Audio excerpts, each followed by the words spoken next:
Professor Gelson Rey, como é que surgiu essa história do Cancioneiro Popular aqui? Cancioneiro Popular, volume 1 e 2, partituras de músicas italianas. Eu dividi esses dias num café com o Ladir Brandalize, que é um apaixonado por isso, né? E outras tantas pessoas que estão mantendo a tradição italiana, o italiano como língua oficial. E o Ladir ficou impressionado também.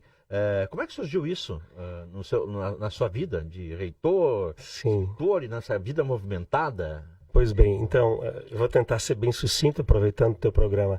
A minha trajetória como pesquisador, eu sou doutor em educação, e a minha trajetória foi estudar as escolas étnicas italianas no Rio Grande do Sul. Lá comecei em 2010 essas minhas pesquisas. Então, como aconteceu o processo escolar entre os imigrantes italianos? Essa era a minha pergunta. Como aconteceu o processo escolar entre os imigrantes italianos? Eu acabei pesquisando sobre Porto Alegre, porque aqui na região já tinha muitos estudos. E descobri uma rede escolar fascista organizada na década de 30 em Porto Alegre. Rede escolar fascista. Fascista. Também atual, inclusive. 5 escolas, 500 alunos, totalmente incentivado pelo governo italiano, que mandava professores, livros, estruturas, alugava salas, o transporte, alugava campos para treinamentos. Sério? Sério. E isso depois tentou... Só estendia a mão assim? Exatamente, falava totalmente em italiano e tinham até a versão de falar o português, né? E os símbolos da Itália eram mais venerados que os símbolos do Brasil. Isso na década de 30 é um caso sui generis no Brasil, né? Sempre pensamos que as escolas nazistas, ou as escolas dos alemães eram mais nazistas, né? Mas fascismo mesmo. Mas em Porto Alegre nós tivemos um caso específico, né? Por volta de 6 anos de duração. 5 escolas em Porto Alegre, era uma rede escolar. Uma rede escolar. Isso é chamado uma rede escolar, porque tinha um único diretor, uma direção pedagógica, uma direção que organizava, distribuía os livros, tinha um conjunto, um propósito específico. E essa rede tentou se espalhar também em Caxias do Sul, e foi criada uma escola em Caxias do Sul com esse propósito, com um professor notadamente fascista, né, adepto ao partido do Mussolini à época, e isso aconteceu no estado do Rio Grande do Sul com mais intensidade em Porto Alegre. Pois bem, meus estudos sobre italianidade, fascismo, Itália, começaram lá em 2010. Tem como dar o nome da escola? Tinha nome na escola aqui de Caxias, professor? Sim. A Larissa pergunta tudo. E a dessa? Sim, nós tínhamos uma escola aqui, Príncipe di Napoli, aqui. A escola em Caxias do Sul se chamava Príncipe di Napoli. Traduzindo? Príncipe de Nápoles, né? Bem fascistona. Sim, tinha o professor Anello, que era um fascista de carteirinha. Depois ele acabou sendo um pouco expulso de Caxias do Sul, mas a escola durou por cerca de 1 ano. Isso na década de 40. Exatamente aqui em Caxias, de 1936 para 37. Foi o período da Segunda Guerra ali, né? A Segunda Guerra começa em 39 e os decretos de nacionalização, né, onde havia proibição da língua italiana ou mesmo do alemão, começam aí em 36, 37, na verdade um pouquinho antes, mas vão ficando mais densos no finalzinho, antes da guerra. Então, provavelmente, os alunos estendiam a mão, assim como faziam para Hitler, né? Sim, tinha exercícios paramilitares. Passados 30, 40, 50, 60 em 2022, em Santa Catarina, o pessoal anda esticando a mão ainda para o Hitler, nas manifestações. E aí o locutor disse que não, era só para botar no ombro para... Posição de sentido. Para amenizar a energia. Então, olha só, o professor Gelson está dizendo que em 30, 40, haviam escolas fascistas aqui, no Porto Alegre, uma aqui em Caxias do Sul. Passado todo esse tempo, em 2022, nós temos ainda esse tipo de atitude em estados como Santa Catarina. Nós temos... Uma coisa muito tenebrosa, né? Nós publicamos um livro, a tese de doutorado, né, com 450 páginas, demonstrando essa rede escolar fascista que se instala em Porto Alegre, liderada pelos cônsules à época. Nós temos que entender a sua época, né? Nós não podemos fazer uma análise posterior com talvez elementos de hoje. Nós temos que olhar os elementos daquela época, né? Senão vamos ter um anacronismo sério. Sim, que é melhor analisar os tempos daquela época. Se a gente analisar os tempos de hoje e essas ações, a gente vai chamar que nós estamos num mundo de loucos, né? Naquela época até se justificava, hoje não se justifica mais, né? Os estudos também mostram que em Santa Catarina, nessa mesma época, existiram escolas, tanto alemãs como italianas, carregadas com o sentimento ou nazista ou fascista. Nesse estudo seu, Santa Catarina é um dos estados, esses resquícios do fascismo em Santa Catarina que a gente lê e que não são notícias falsas, eles são resquícios dessa época? Eu não sabia. Santa Catarina é um dos estados que mais preocupam, né? Em termos de... Até teve reportagem nível nacional sobre isso. Eu não saberia fazer essa conexão, né? Mas olhando novamente o período histórico, foi intenso à época. Hoje a gente não sabe os interesses, né? Mas havia, o que havia à época? Na década de 30 existia o fascismo como um regime político instaurado. E no nosso país existia a tentativa de imitar as origens. Sim. Se imitava a cultura original, se imitava a política original. Essa era a ideia, né? Sistema político. O que existia fora, na Itália, se tentava reproduzir aqui, de uma forma assim, até prazerosa e com uma consciência de que estavam fazendo o melhor. Isso aconteceu também com os alemães, né? Na medida que reproduziam o que acontecia na Alemanha e tentavam reproduzir aqui. E isso passou para dentro das escolas. A tua pergunta sobre como é que chegamos aos livros é que nós começamos a estudar a italianidade e a história da educação e descobrimos depois, dentro da universidade, o nosso Instituto de Memória Histórica, nós descobrimos um conjunto de uma pesquisa feita na década de 80, com a professora Cleudes Piazza, com o professor José Clemente Pozenato e outros, um conjunto... só esses, né? Essas pessoas maravilhosas.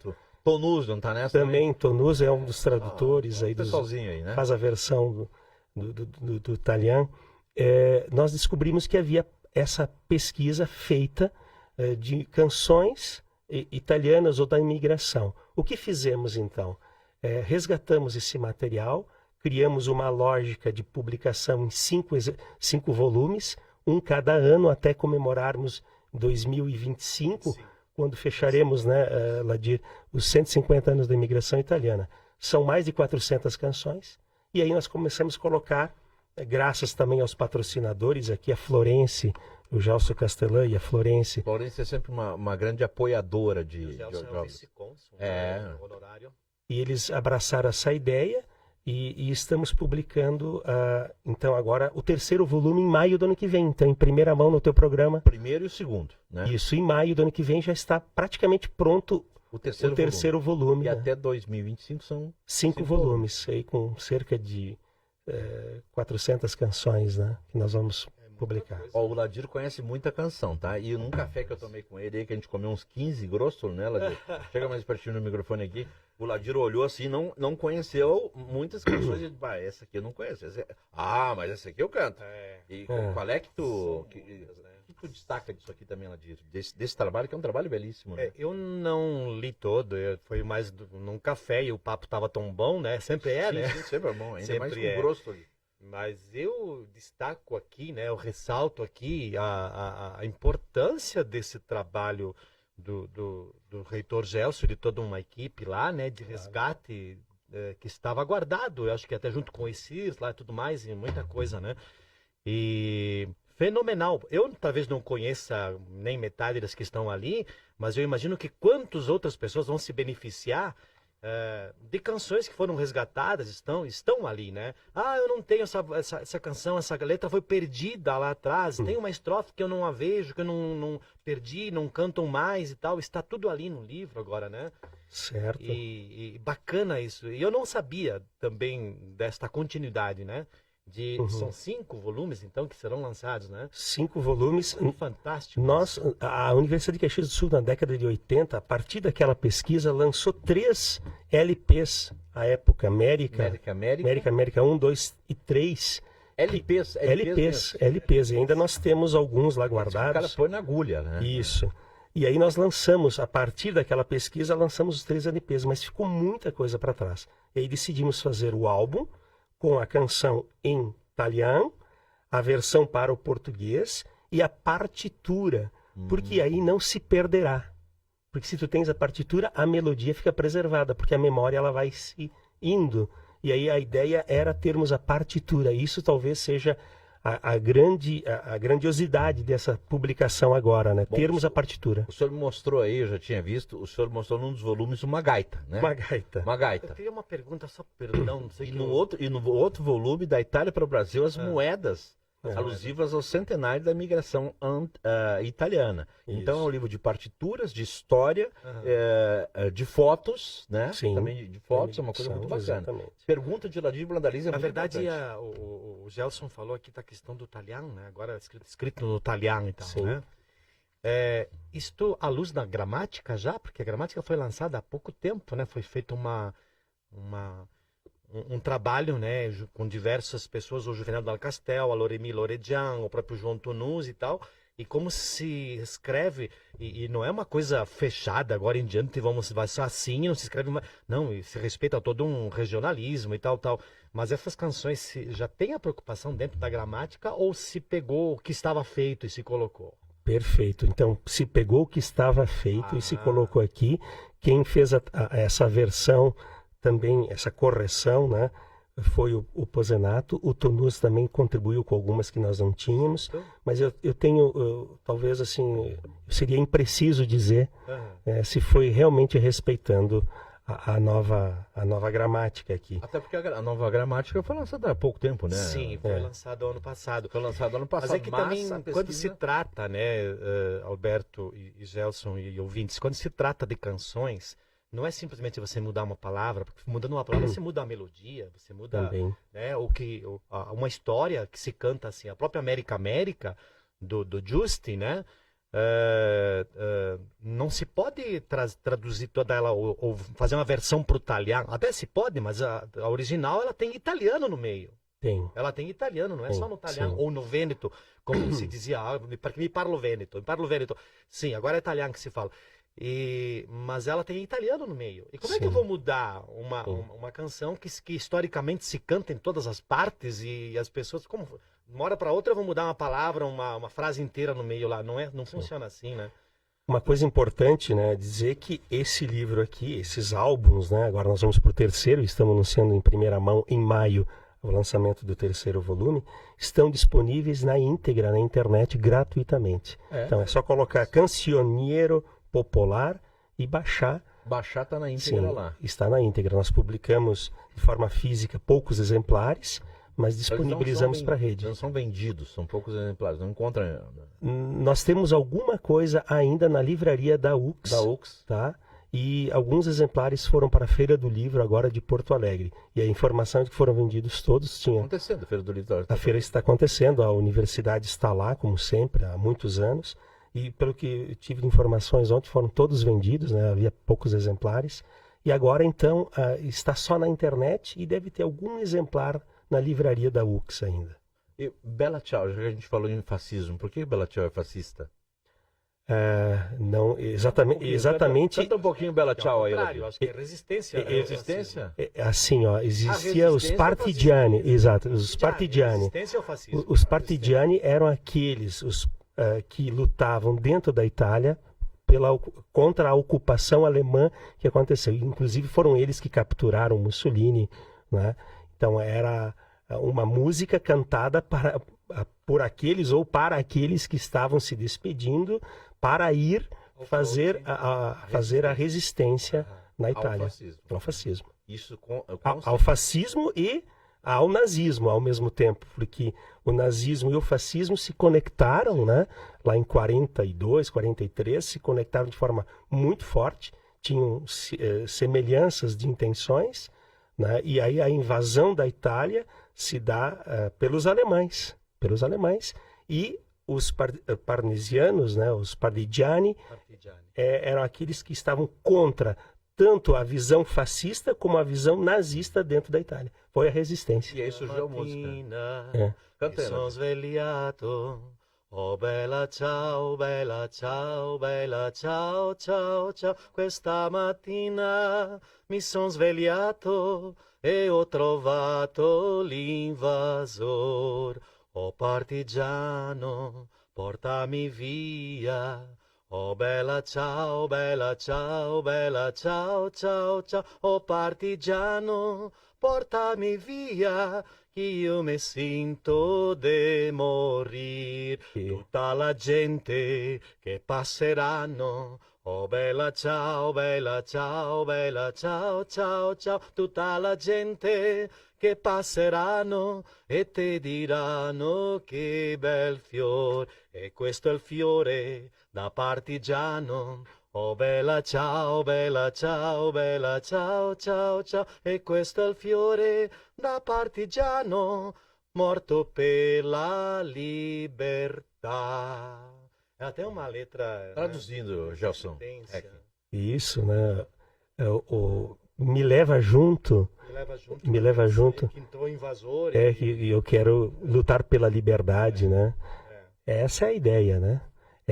No fundo, se nós formos analisar essa música, a gente canta com alegria e tal, né? Sim, mas é uma música crítica. Crítica. É uma música crítica. Eu luto pela E até liberdade. teve na série La Casa de Papel, né? Sim. La Casa de Papel. E essa música era cantada lá como, Sim. como um sinônimo de resistência. Exatamente. Os caras estavam roubando lá um banco, É. mas estavam resistindo a um sistema, né? Essa Então, canção tem versões em muitas Incríveis, línguas. incríveis. Tem muitas É, línguas. é. Versões em muitas línguas. então quando se Magnífico. canta ela com alegria e tal, a gente dança e tal, mas E tem que prestar atenção na letra, é uma letra bem profunda. interessante que ela revela que os italianos nem todos eram afetos à política de Mussolini. Então hoje é um país ainda dividido, né, entre os que gostavam de Mussolini e os que não gostavam de Mussolini. E essa é uma música que revela essa crítica a um regime que começou lá em 1922, 23, né, e foi até o final da Segunda Guerra Mundial. Bom, nós vamos ao intervalo, nós estamos aqui com o professor Gelson Reck, reitor da Universidade de Caxias do Sul. Estamos falando aqui sobre o Cancioneiro Popular, volume 2, volume 1, vem o 3 aí, vai até o 5. O Ladir Brandalize é um apaixonado também, participou muito da gramática e da história do Talian, faz programa italiano também, por isso que eu fiz questão de trazer o Ladir aqui, porque esse tipo de trabalho é muito bom para a gente permanecer as nossas origens, né? Tô gostando muito de estar aqui. Tô arrepiado aqui. Nós Falar desse assunto. É nós vamos muito bacana. Mandou uma foto, tô escutando, nem tudo está perdido. Bom dia.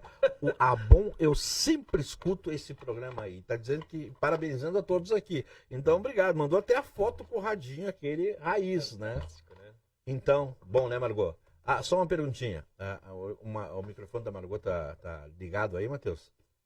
Tá ligado, né? A Margot fica falando lá do austro-húngaro, que ela é daquela região, que é a melhor região, não sei o quê. Sério? Explica aí fala aí Região do Trento, né? Ah, do Trento. Os mas ela trentinos. ela A gente faz- tem a dificuldade de fazer, então, a cidadania italiana por essas questões de ser Trento, ter sido da Áustria por um Aham. período, né?